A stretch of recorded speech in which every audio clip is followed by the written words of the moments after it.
Hola, ¿qué tal? Espero que se encuentren bien. Hemos llegado a la sección de programación de las rutinas del robot seguidor de línea.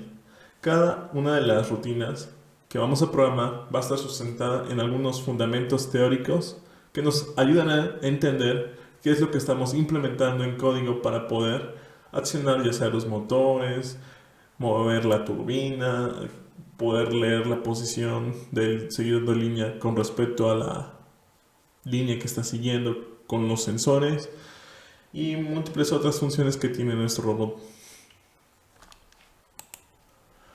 La primera sección que vamos a analizar es leer línea y calibración, que es respecto a los sensores. El primer concepto que vamos a analizar es análogo versus digital. Vivimos en un mundo analógico, donde las variables físicas son de naturaleza análoga, con posibilidades infinitas de valores que pueden tomar. Las variables discretas operan en el mundo discreto o finito, lo que significa que hay una cantidad de valores limitados que pueden tomar. Esto significa que, digamos, una variable discreta puede tomar en total 255 valores, 1023 valores, 4095 valores, cualquier cosa y siempre sean limitados, no infinitos. ¿Qué es una señal? Son cantidades que varían en el tiempo y llevan algún tipo de información. En ingeniería eléctrica, la cantidad que varía en el tiempo generalmente es voltaje. Si no es en el caso contrario, podría ser corriente. Cuando hablamos de señales, se piensa como voltajes que varían en el tiempo, ya sea voltaje de un sensor que estamos leyendo, ya sea una señal que nos está llegando de un control remoto, pueden ser diferentes señales, pero son en sí cantidades de voltaje que varían en el tiempo. Una señal analógica es una señal que limita un rango de valores máximo y mínimo, pero tiene un número infinito de posibilidades dentro de este rango. El voltaje de un enchufe puede ser de 120 volts a 220 volts positivos, pero mientras más aumenta la resolución podemos encontrar un número valor finito. Digamos que tomamos entre 64 y 65 volts. Vamos a encontrar infinidad de valores, infinitos valores que podemos encontrar entre 64 y 65 volts. Es decir, podemos encontrar 64.4, 64.2, 64.4, 2, 2, 2, 2, 2, 2, 2, 2, 2, 2, 1. Y así nos podemos ir hasta el infinito. Estos valores, mientras más podemos conocerlos, más aumenta la precisión, pero son infinitos. Eso es una señal analógica, tiene valores infinitos dentro de un determinado rango, ya sea de 0 a 3.3 volts, ya sea de 0 a 5 volts, ya sea de menos 220 volts a 220 volts. Una señal digital debe tener un conjunto finito de valores posibles. El número de valores debe ser desde dos números hasta un número muy grande, pero que no sea infinito. Las señales digitales más comunes van a ser valores entre 0 y 5 volts o 0 y 3.3 volts. Por ejemplo, como las ondas cuadradas que se ven en esta ilustración. Es una señal que va variando en el tiempo y se registra entre 5 y 0 volts. 5 y 0 volts. 0, 5, 0, 5, 0, 5. Y va variando en el tiempo. Existen otro tipo de señales digitales que pueden discretizar una onda análoga a partir de pequeños valores, digamos, valores discretos. Digamos que en este valor representa el 0, el 1, el 2, el 3, el 4, el 5, el 6, el 7, el 8, hasta el 10, ¿no? Digamos. Y luego la señal puede ir variando de nuevo, de 0 hasta 10, de 10 hasta 0, y así va variando los valores en el tiempo. Con esto podemos asemejar una onda parecida a una onda o una señal continua o analógica, pero en la realidad señal está discretizada porque solo si tiene ciertos valores finitos, en vez de tener infinitos valores intermedios entre 0 y 10, tenemos valores finitos, solo tenemos 10 valores, 0, 1, 2, 3 hasta 10. En caso contrario, si fuera analógica, tendríamos valores infinitos entre 1 y 10. Porque, por ejemplo, si tomamos 1 y 2, entre esos valores puede haber 1.1, 1.2, 1.2533 y así. Puede haber infinitos valores. Y en esta señal digital solo tenemos 0, 1, 2, 3, 4, 5, 6, 7, 8 y 9 y 10. Son valores discretos, muy determinados y limitados. Esa es básicamente la diferencia entre una señal digital y una señal analógica. Que una señal analógica es pareja y continua, como ya hemos mencionado, tiene valores infinitos que puede tomar dentro del rango que está limitada la señal.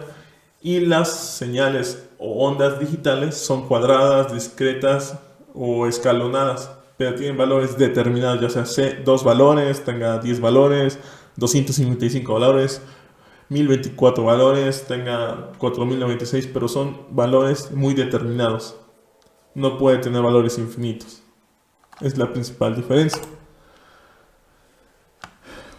Como vivimos en un mundo analógico y utilizamos computadoras discretas que operan con valores discretos, por ejemplo, una computadora maneja bits para operar, que estos bits a su vez son valores discretos, sean 1 y 0, y ya cuando forman bytes son 255 valores y así va variando. En cambio, en el mundo físico en el que nos encontramos, tenemos valores continuos y analógicos, por lo que debe haber un traductor entre el mundo analógico o físico que estamos nosotros y el mundo de las computadoras, el mundo que comprenden las computadoras. Ese traductor es el ADC, es el traductor entre lo analógico y digital. Es un convertidor analógico-digital. Es un dispositivo que convierte una señal analógica variable en el tiempo a una representación en números digitales de una amplitud de esa señal. Es decir, que nosotros podemos estar midiendo una señal, digamos, que varía entre un rango de 0 a 3.3 volts y nosotros tendremos para esa señal en un momento determinado un valor específico. Si en esa señal en el instante t mide 2.5 volts, nosotros tenemos un correspondiente determinado en el ADC, ya sea si es de 8 bits, tenemos 255 valores para representar entre 0 y 255. Entre 0 y 3.3 corresponde a 255 valores. O si tenemos de 12 bits, que son 4095 valores, tenemos un mayor rango para poder representar la señal, por lo que tenemos una mayor resolución. Eso es lo que hace una ADC, transforma lo analógico a digital y hace que lo comprendan computadoras o microcomputadoras en este caso. ¿Cuáles son los parámetros más importantes que debemos considerar en una ADC? Los parámetros son la velocidad y la resolución de muestra. La tasa de muestreo de una ADC es la frecuencia con la que va a muestrear o tomar la señal de entrada.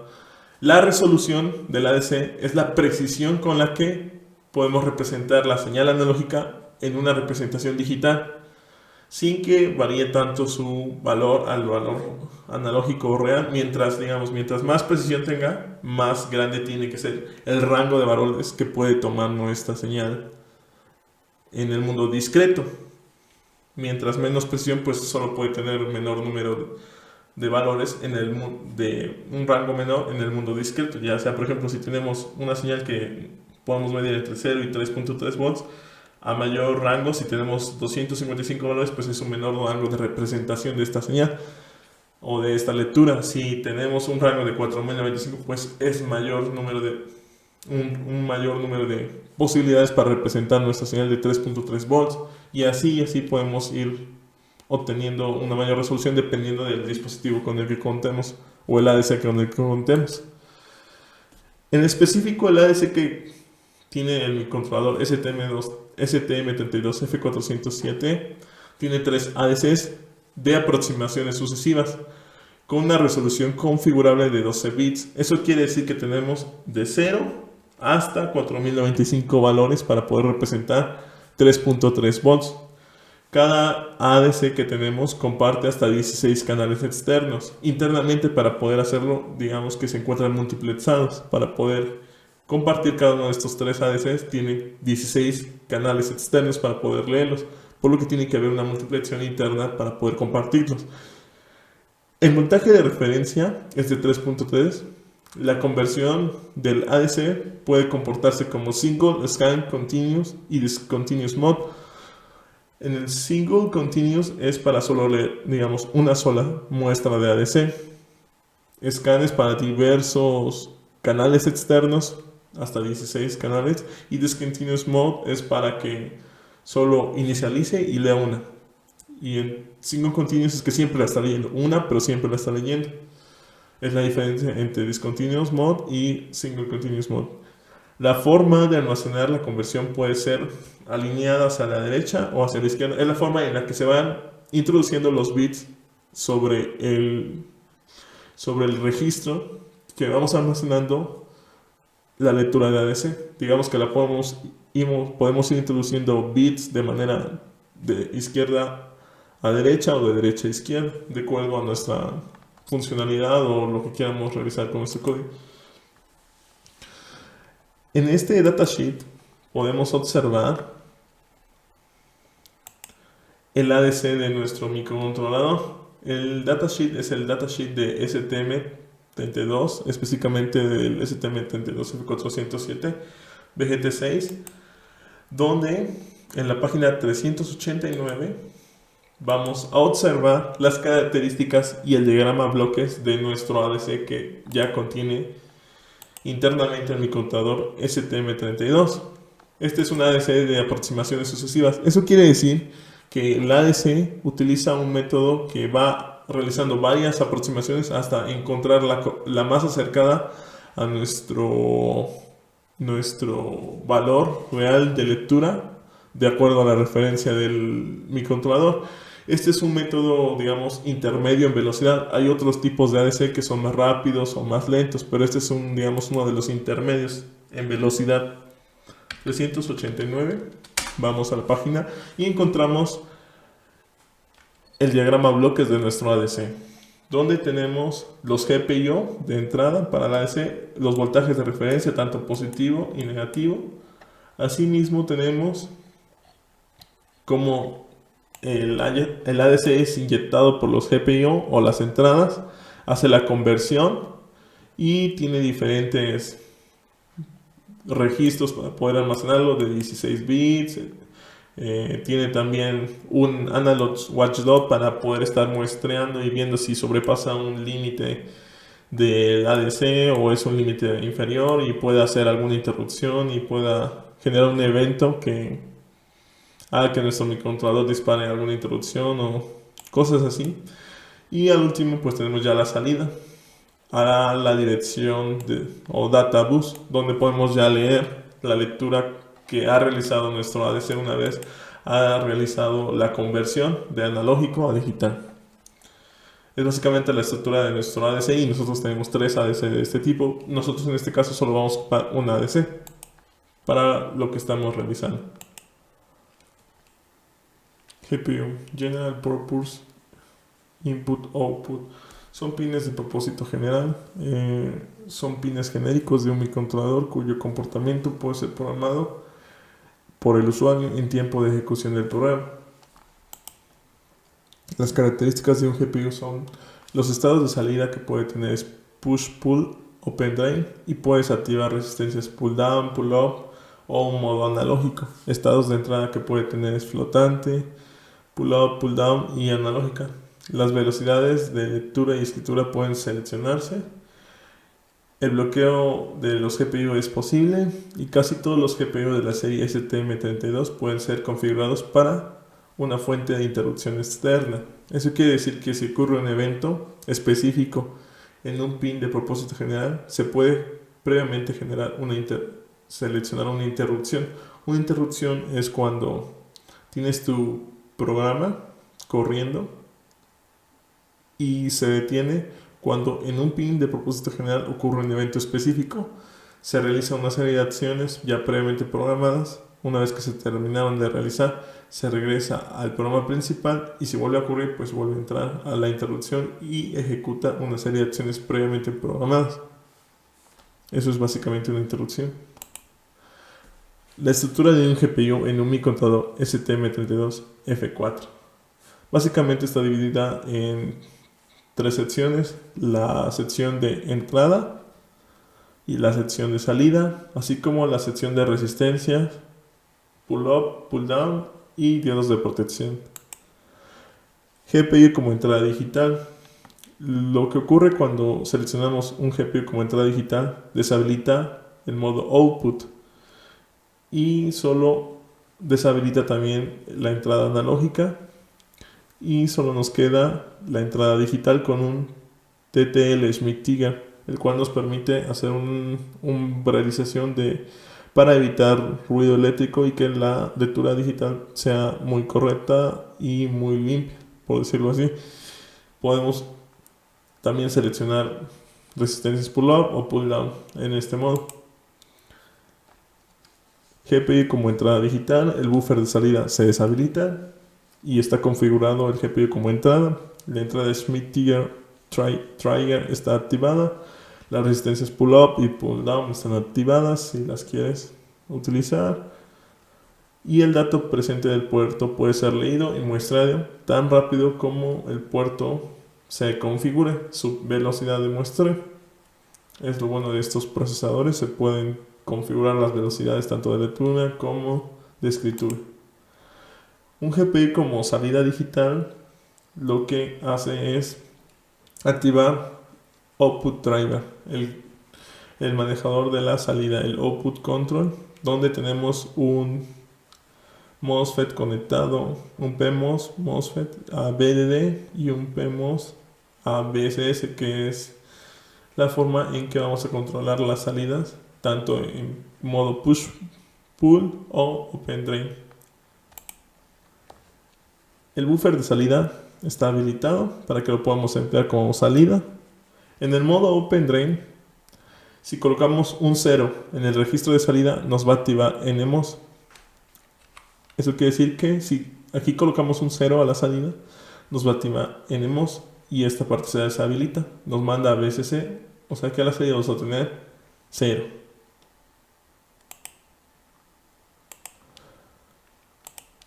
Si por el lado contrario colocamos un 1, el registro de salida deja en alta impedancia, o sea, quiere decir que aquí queda PMOS abierto y este también no se habilita, por lo que queda en estado flotante, o sea, queda abierto el circuito en alta impedancia, no hay una referencia, por decirlo así. Y en el modo push-pull, si colocamos un 0, el NMOS se activa. Eso quiere decir que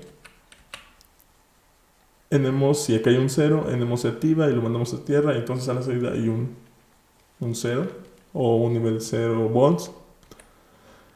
En caso contrario, si colocamos un 1 en el registro, se activa PMOS, por lo que a la salida desactiva activa este, tenemos a la salida un 1 lógico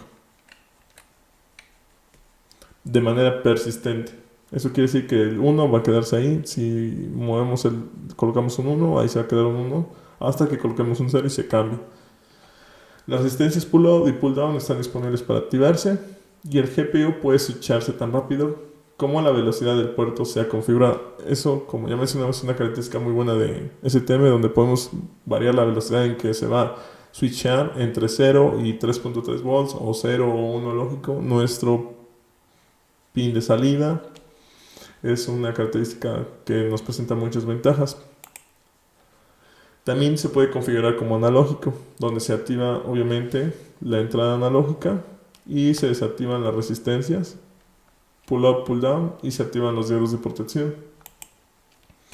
Como GPU analógico, el buffer de salida es deshabilitado, solo nos queda el buffer analógico. La entrada Schmitt-Tiger es deshabilitada y se fuerza el valor a 0 porque no es una entrada digital. El Smith Triggers no sirve para eso, para quitar el ruido de una entrada digital, básicamente. Y las resistencias pull-up y pull-down están deshabilitadas, no las vamos a ocupar en este caso. Y si se intenta leer el registro de entrada como digital, siempre se va a tener 0 de manera digital. Además de leer los valores analógicos como GPIO, permite escribir también valores analógicos si se cuenta con la funcionalidad como DAC.